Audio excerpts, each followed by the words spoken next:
Hi guys, welcome back to Christy's Book Corner. I'm your host, Christy Mason, and we're going to be continuing with the, not really a thriller, but our intense book called Finding Jacob Wetterling.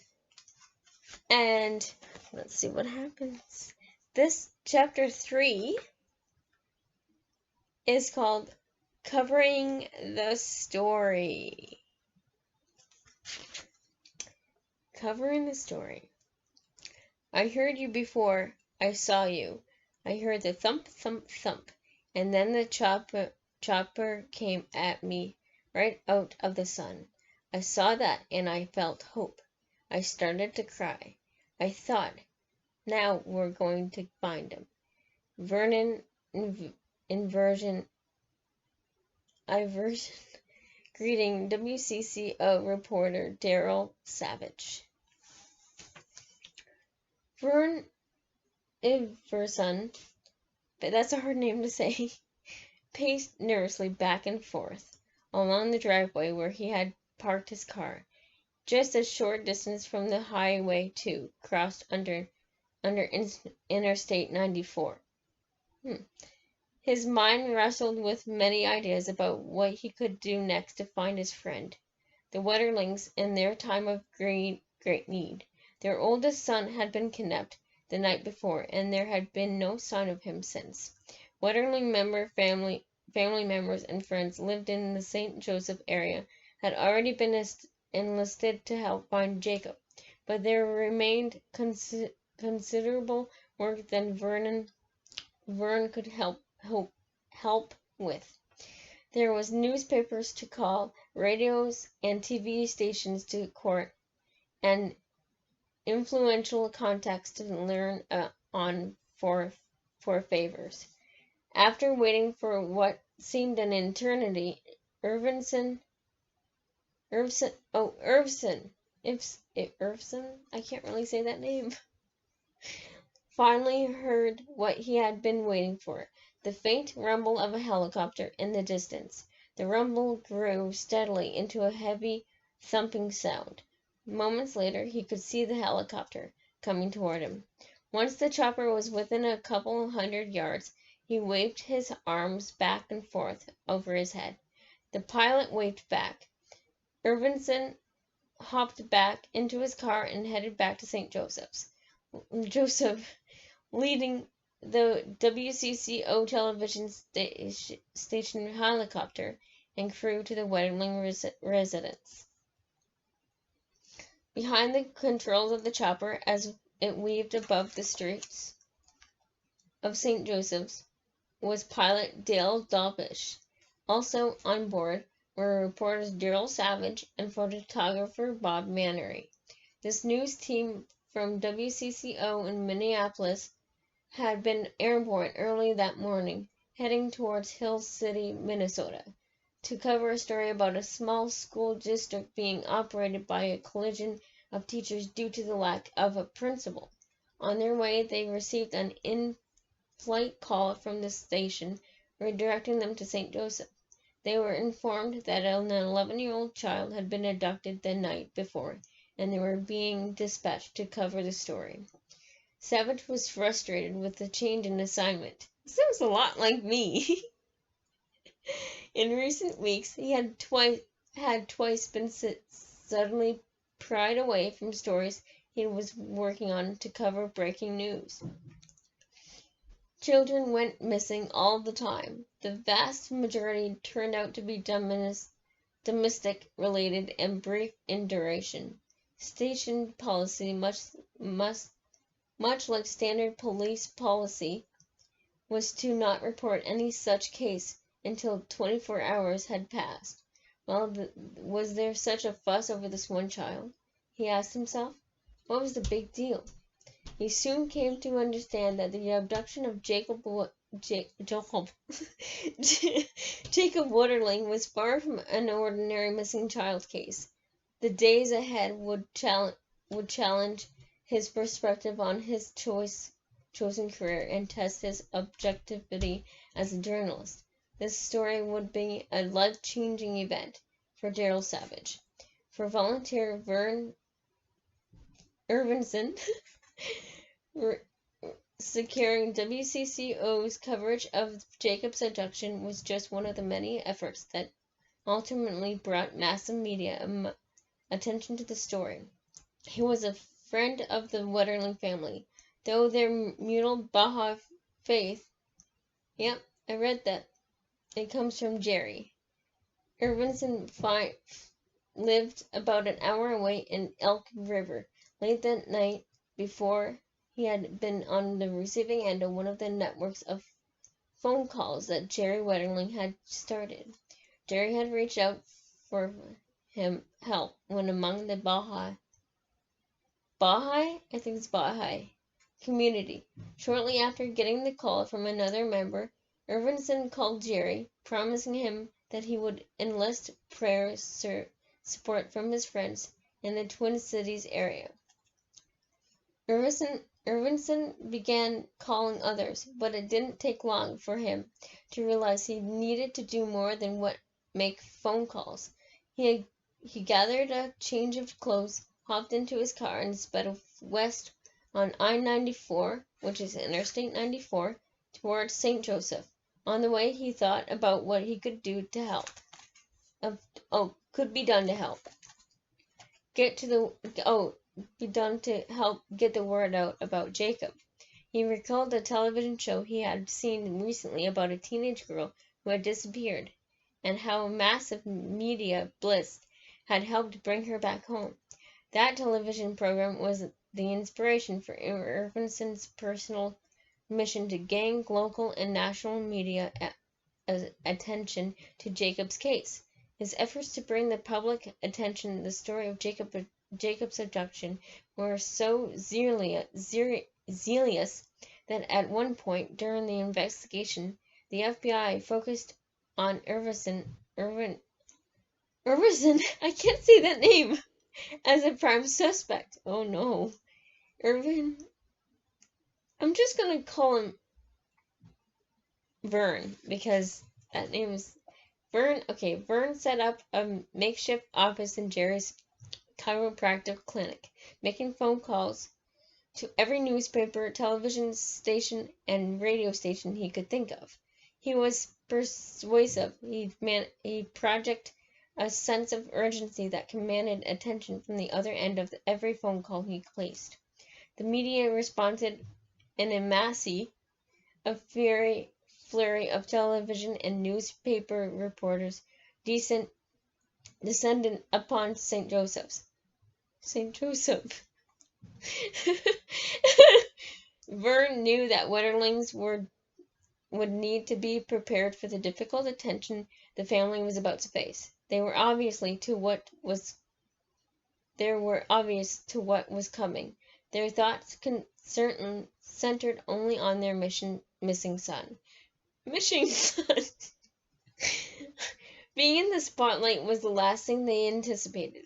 Vern was right. There soon came a tidal wave of personal questions from the press, often very personal, with no respect for boundaries. They asked about their marital status, about Jerry's sexuality, and about the possibilities of an extramarital affair. Nothing was off limits. Vern warned the Wetterlings the media would be relentless in pursuit of an angle, but the family would have to stand tall in the face of what adversity. The media would provide the attention needed to bring Jacob to the forefront of the public awareness, but it would come at a cost of the Wetterlings' privacy. He cautioned them. There was little hesitation by the Wetterlings. Whatever it takes to get Jacob back, Patty declared, and Jerry agreed. Media coverage of Jacob's abduction became a daily staple of local, regional, and state news. National media followed the story in St. Joseph as well. The FBI had very little physical evidence in the case, and they understood the need to rely on medical attention to generate interest and leads from the public. Public interest was their best ally in the search for Jacob and his abductor. The Wetterlings. I just want to see. Oh my god. Why is this book so long? Anyway, law enforcement and Vern worked together to maintain media coverage by keeping the story fresh. With near choreographic release of information, the search for Jacob Wetterling I can't say that last name dominated the St. Cloud Times daily newspaper for weeks. Oftentimes there were multiple stories within a single edition of the paper. There was a steady balance of coverage of the search efforts, human interest stories, and shows of community support. It was the best story in the It was the biggest story in the region and commanded everyone's attention. It ultimately took a monumental historical event, the fall of Berlin Wall on November 9th, to eclipse Jacob from the front page of the St. Cloud Times. Vern's Twin Cities employer, Medtronic, was fully supportive of his efforts to help Jacob's case. He was allowed to drop his research work at any time, without question or notice, and to take phone calls that pertained to Jacob or the Wetterling family. His office staff was introduced to assist in any way possible. Medtronic even installed a second phone line in his office, specifically for Vern to use for his search for Jacob. Vern was questioned as a suspect by law enforcement on at least 2 occasions. His connection in Central America, where the Verns had lived during the mid-1980s while Vern... That doesn't make sense now. Vern worked for the Dole Food Company, where a particular concern to the FBI. They felt there was no way anyone could work the media as he had with such precision without having first-hand knowledge of the abduction. He was questioned at length about his work and personal activities.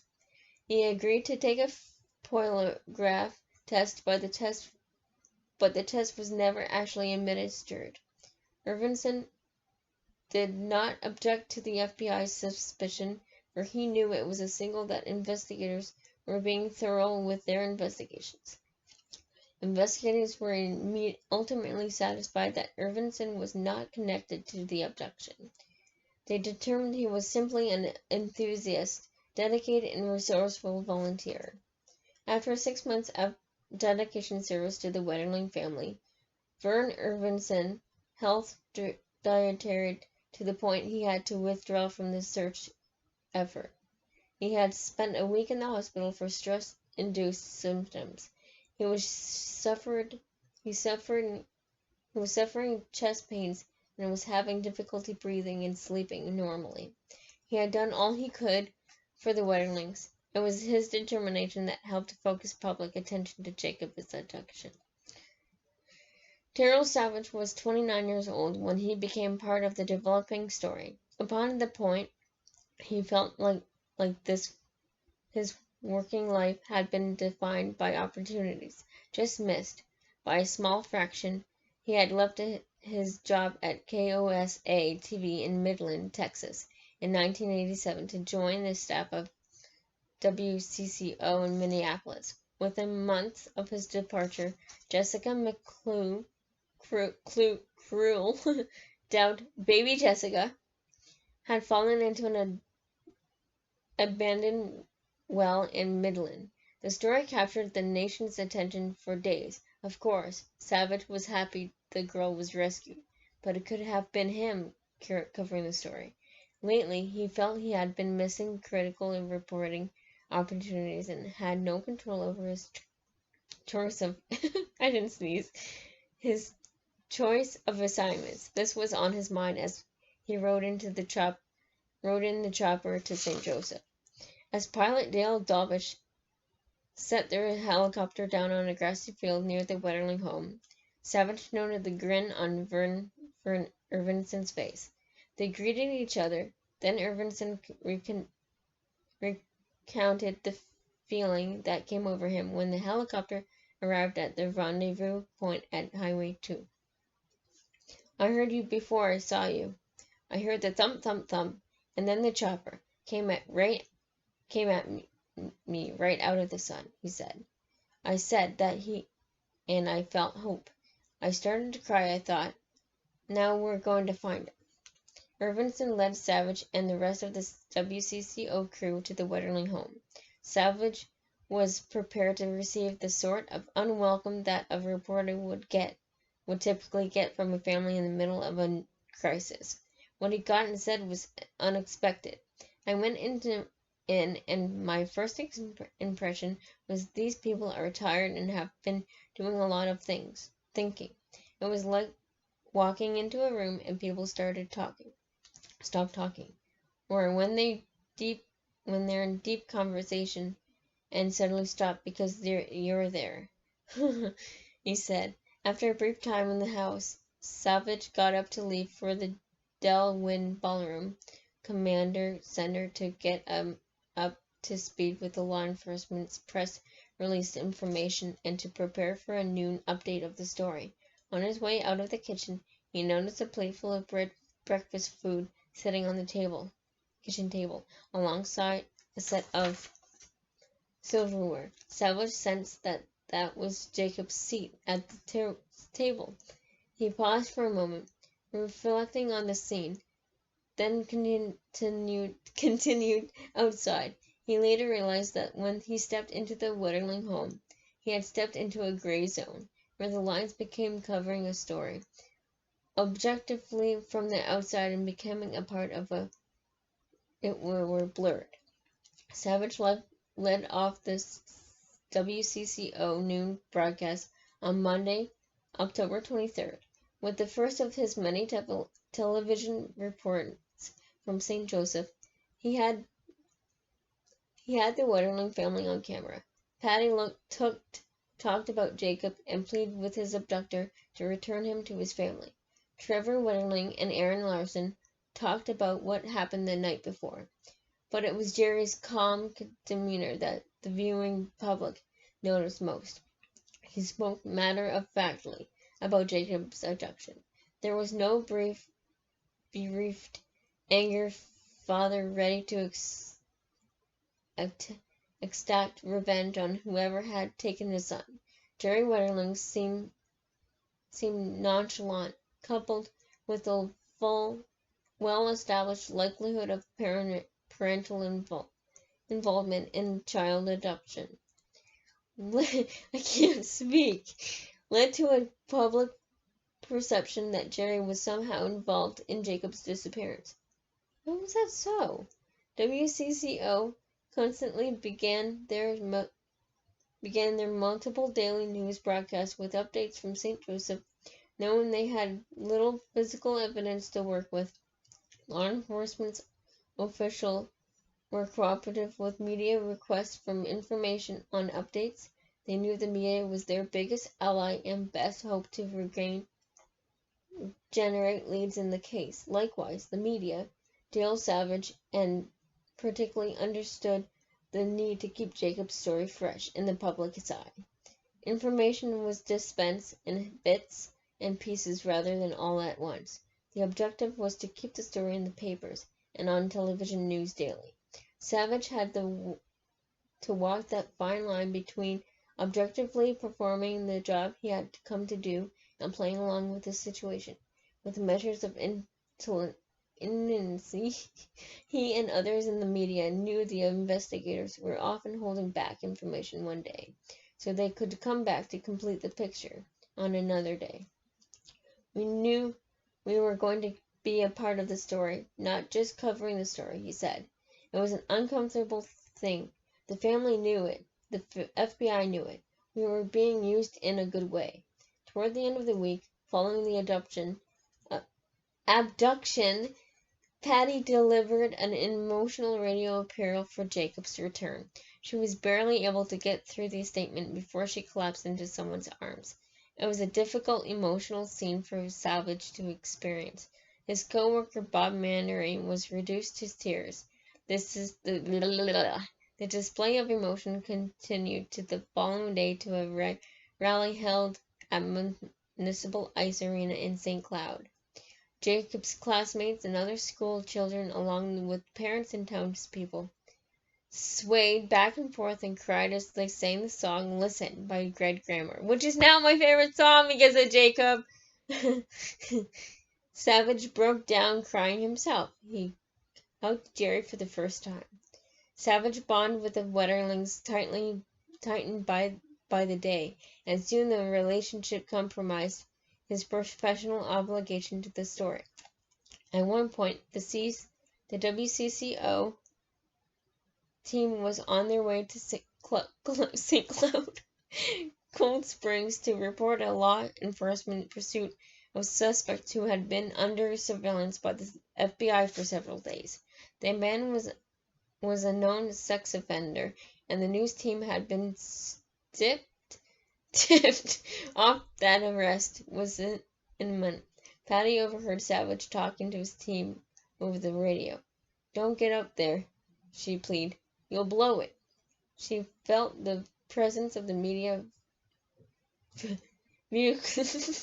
vehicle would tip off the suspect and he would run. Savage was torn between doing his job and yielding to Patty's wishes. As difficult as the story became for Savage, the hard part was leaving St. Joseph. It was difficult for the Wetterlings too. Patty had confided much to Savage, even telling him about the crazy questions she could field from other reporters.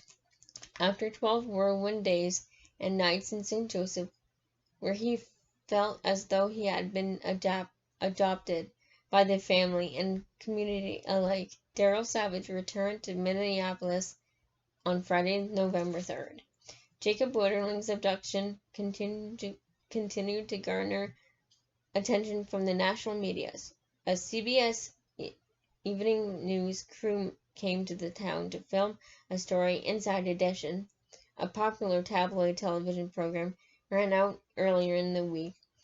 A Certain Affair ran a story and followed up with the regular updates. CNN covered the kidnapping appearing on ABC Good Morning America program. Patty and Jerry Wetterling told their story and pleaded with America to help bring Jacob home. Sheriff Charlie Graft accompanied them to the interview. Oh my god, this chapter. I'm almost done. People magazine featured Jacob's story in a large spread, including photos of Jacob and composite sketches of the subjects. Other magazines include Time and Ladies' Home Journal also ran stories. The Lost Child Network, based in Virginia, sponsored a national television advertisement that featured a picture of Jacob. Jacob's story reached other continents as well, as an update had about the kidnapping appeared in the Pacific Star and Stripes newspaper in Tokyo, Japan. Wow! Personal athletes, sports teams, musical acts, and other celebrities joined in support of Jacob's hope. A rally cry for the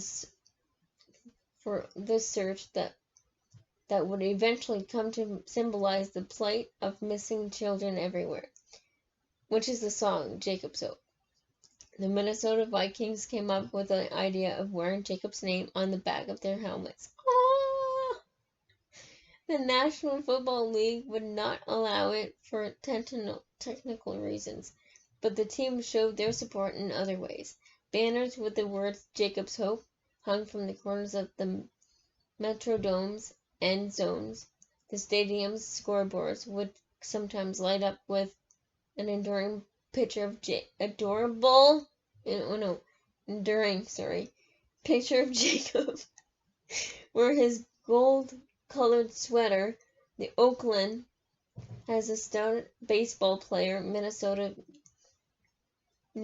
native Terry Stuntback, wore a J on the back of his batting helmet during the final game of the World Series. The Minnesota North Star professional hockey team wore the initials JW on their helmets in a symbolic display of hope for Jacob.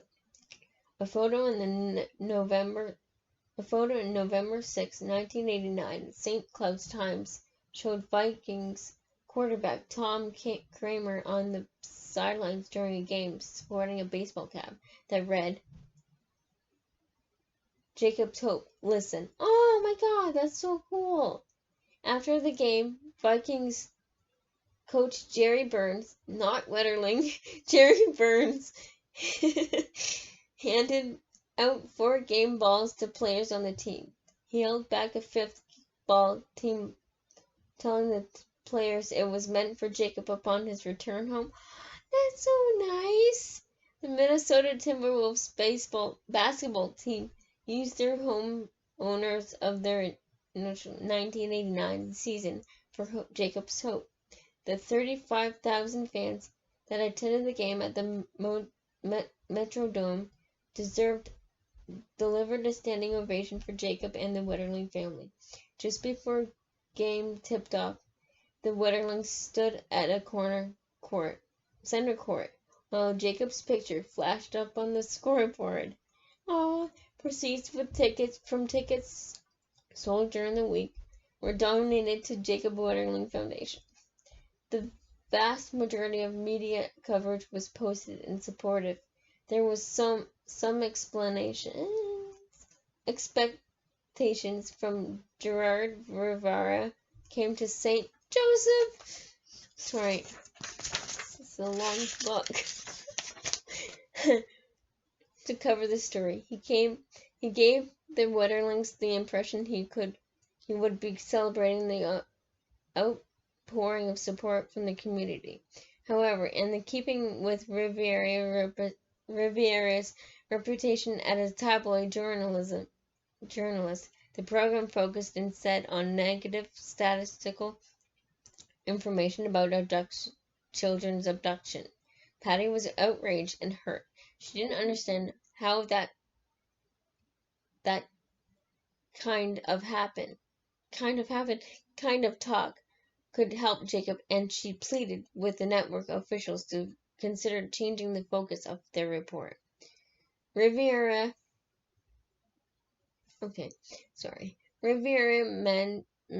amends in another way, though.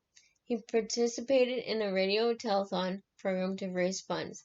Rock star Don Henley of the Eagles and Minnesota Twins player Gary Gaetti also joined in the efforts. The 27-hour marathon raised $70,000.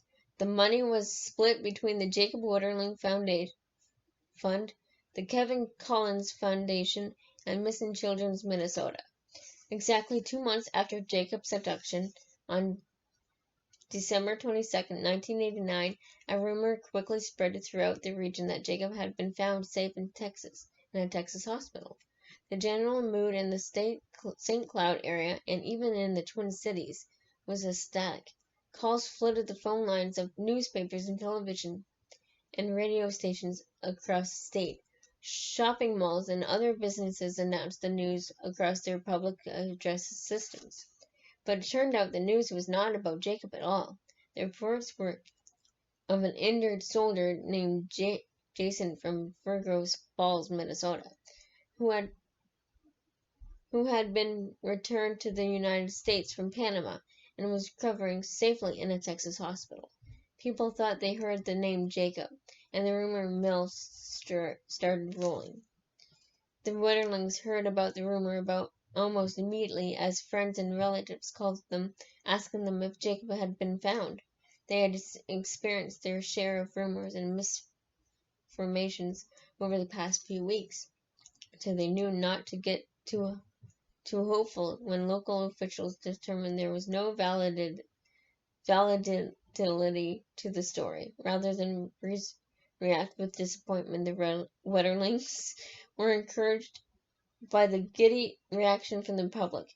Jerry commented that it was demonstrated the way people would react when Jacob came home for real. By October 1990, nearly a year after Jacob's abduction, media attention to the case had waned significantly.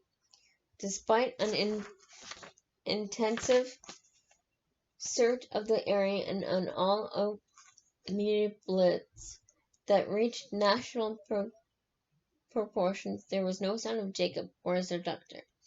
In January 1991, CBS sent a freelance filming crew to St. Joseph to record a segment about Jacob's abduction. Network's officials hoped to create a regular series from the program. The Wetterlings were interviewed as were Raquel and Morel Jerzak, and several law enforcement officials who had worked the case. The abduction itself was a reenactment for the program, which aired in May 1991, generating several news tips from viewers.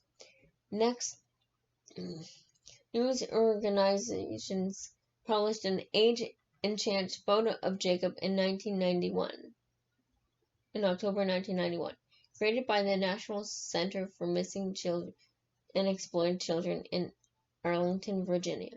The image represented what Jacob might look like at 15, though he would have been 13 at the time. WCCO aired a two-part report in May 1992 titled Dimension: A Look Inside the Wetterling File, which leaked information about some early suspects in Jacob's abduction, though the information released had for the most part already been investigated and was therefore likely harmless. Investigators were concerned that the report would cause the public to become apprehensive about confidentiality in reporting potential leads. Furthermore, the program suggested that the investigators did not follow up on some leads.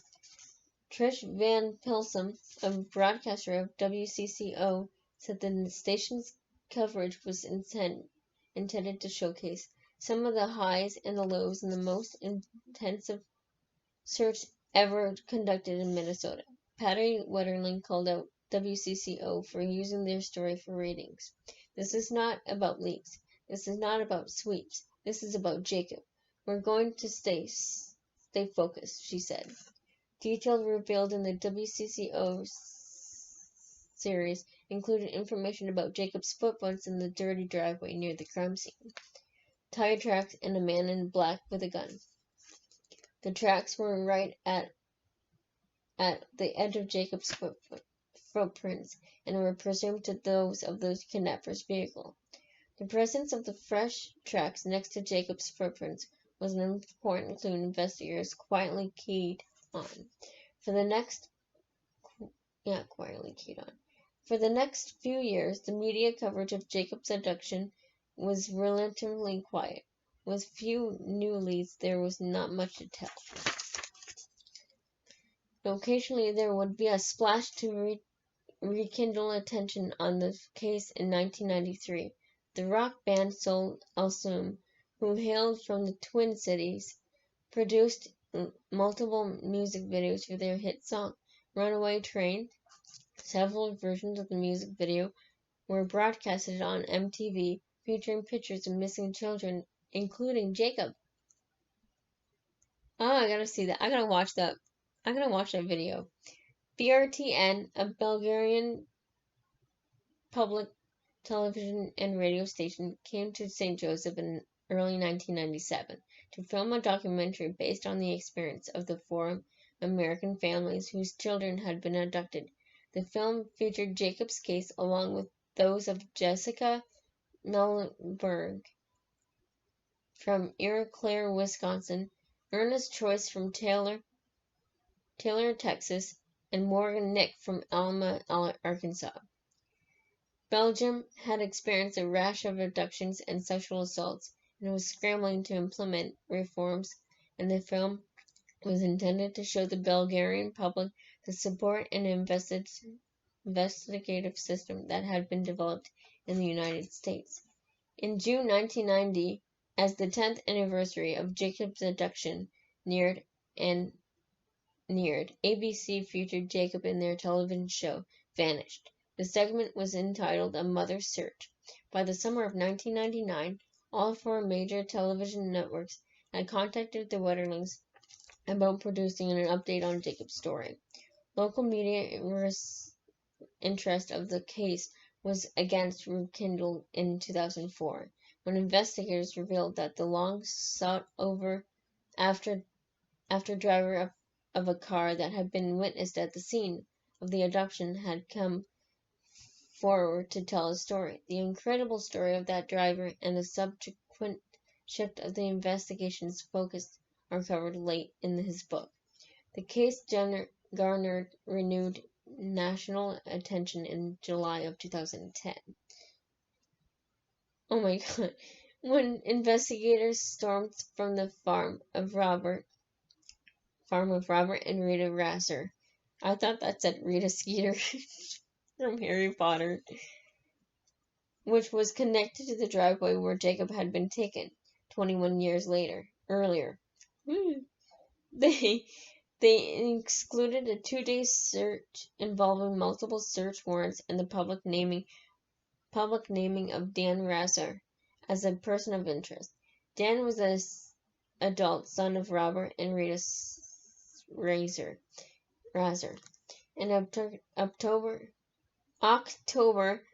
2014, regional media covered up the 25th anniversary of Jacob's kidnapping, forced on the Wetterling family's long search.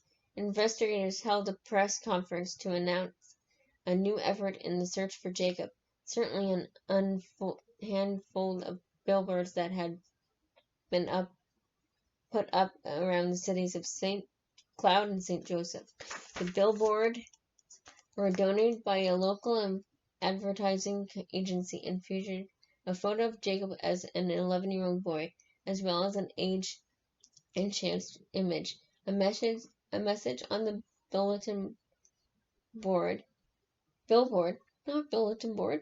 A message on the billboard asked the public to call with any information about the case. The focus of the billboard campaign in St. Joseph and St. Cloud appeared to be an indication that authorities remained confident that Jacob's abductor was from the area. A billboard was also put in the town of Painesville. The media coverage surrounding the search for Jacob Wetterling and his kidnapper was nothing short of spectacular. Bliss immediately following his abduction captured the public's attention from all possible angles. Over the years, interest was perennially renewed with new updates and other timely reminders from the media. The common thread of all coverage of the case was the hope of bringing him home. As impressive as that coverage was, it paled in comparison to the outpouring of support from the community. The media may have gotten the message out, but the message itself was the peoples of St. Joseph. Oh, that's good. Wow. I was not expecting that to be that long. Okay, thank you so much for watching. And stay tuned for tomorrow's chapter 4 of the case of Jacob Wetterling. And please remember to subscribe, comment, and like, and to dare to dream. Bye, guys.